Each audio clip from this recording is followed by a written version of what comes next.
सुप्रभात बेटा। आरकेपी ऑनलाइन कक्षा में आपका स्वागत है। संस्कृत की कक्षा में आज हम करेंगे मातृ शब्द रूप। क्या करेंगे?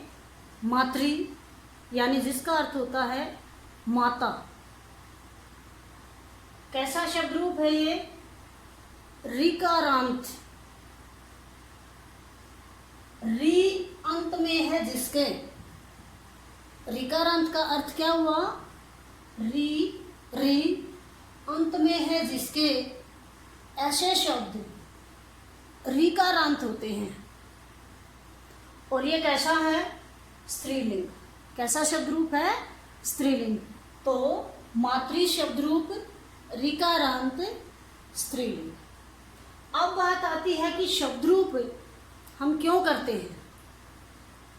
एक ही शब्द है हमारा मातृ, इसे 21 प्रकार से क्यों लिखा जाता है?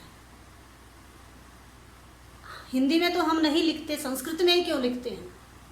क्योंकि बेटा हिंदी में हमारे पास क्या होते हैं? कारक चिन्ह।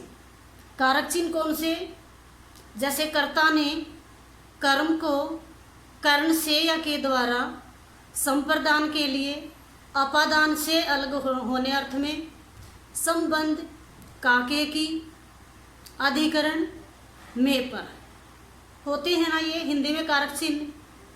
लेकिन संस्कृत में आप कभी भी किसी भी पाठ्य पुस्तक में इनको नहीं देखोगे। तो इन कारक चिन्हों की जगह क्या देखेंगे हम? विभक्ति। क्या देखते हैं? विभक्ति। जैसे प्रथमा विभक्ति किसका काम करेगी? कर्ता कारक के ने कारक चिन्ह का। द्वितीय विभक्ति कर्म कारक की को विभक्ति का। तृतीय विभक्ति कर्ण कारक की से या के द्वारा कारक चिन्ह का। चतुर्थी विभक्ति किसका? संप्रदान कारक की के लिए कारक चिन्ह का काम करेगी। इसी प्रकार पंचमी अपादान कारक का, षष्ठी संबंध कारक का, सप्तमी विभक्ति अधिकरण कारक का। तो यहां अगर हम जैसे प्रथमा विभक्ति है, अगर हम इसमें माता शब्द को देखेंगे तो क्या क्या कारक चिन्ह है इसके पीछे? माता के पीछे ने। क्या है? ने कारक चिन्ह है। माता ने। हिंदी क्या हो जाएगी इसकी? माता ने। द्विवचन है दो माताओं ने, अनेक माताओं ने। द्वितीय में माता को, दो माताओं को, अनेक माताओं को। तृतीय में माता से या के द्वारा, दो माताओं के द्वारा और अनेक माताओं के द्वारा। ठीक है। मात्रे, मात्रे का अर्थ हो जाएगा माता के लिए। ठीक है। संप्रदान कारक दो माताओं के लिए और अनेक माताओं के लिए। पंचमी का माता से, दो माताओं से और अनेक माताओं से। षष्ठी का वही काके की लगा देंगे हम कारक चिन्ह। तो मातु माता का या माता की, मात्रो दो माताओं का और मातृ नाम अनेक माताओं का या की या के।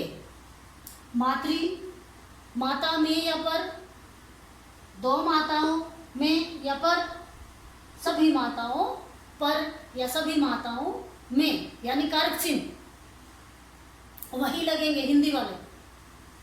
विभक्तियां हैं ये, वहां कारक चिन्ह है, तो इसके कारक चिन्हों का काम किसने कर दिया? विभक्तियों ने। ठीक है। तो इस प्रकार इनका अगर हम कहीं भी पाठ्य पुस्तक में हमारे में मात्रा शब्द देखेंगे तो उसका अर्थ हम क्या लेंगे? तृतीया का है, देख लो अब क्या आ जाएगा। तृतीया कौन सा? तीसरा कारक कौन सा है? कर्ण कारक। क्या है कारक चिन्ह उसका?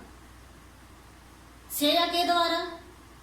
तो मात्रा का अर्थ हो जाएगा माता से या के द्वारा।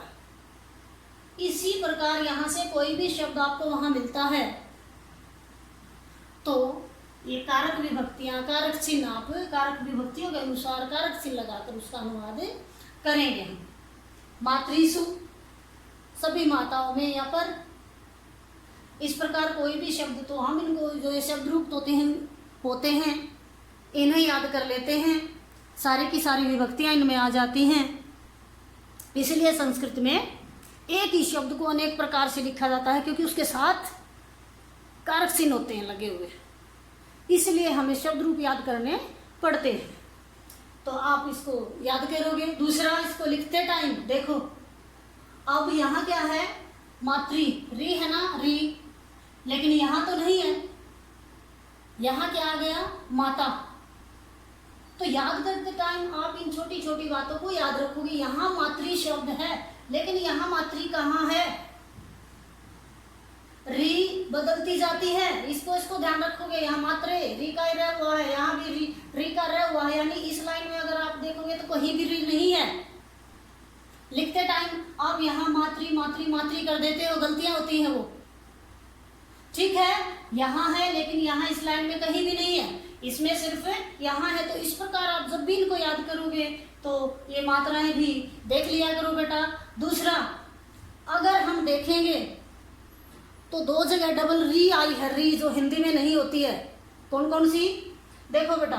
एक तो री यहाँ है, इसको ध्यान से देखोगे आप, ठीक है। कैसे है, री, ये मातृन है ना, मातृन, डबल री ऐसे दो बार करोगे लिखते टाइम, ये गलती करते हैं बच्चे, आप नहीं करोगे। उसी प्रकार यहाँ भी डबल री है षष्ठी के बहुवचन में।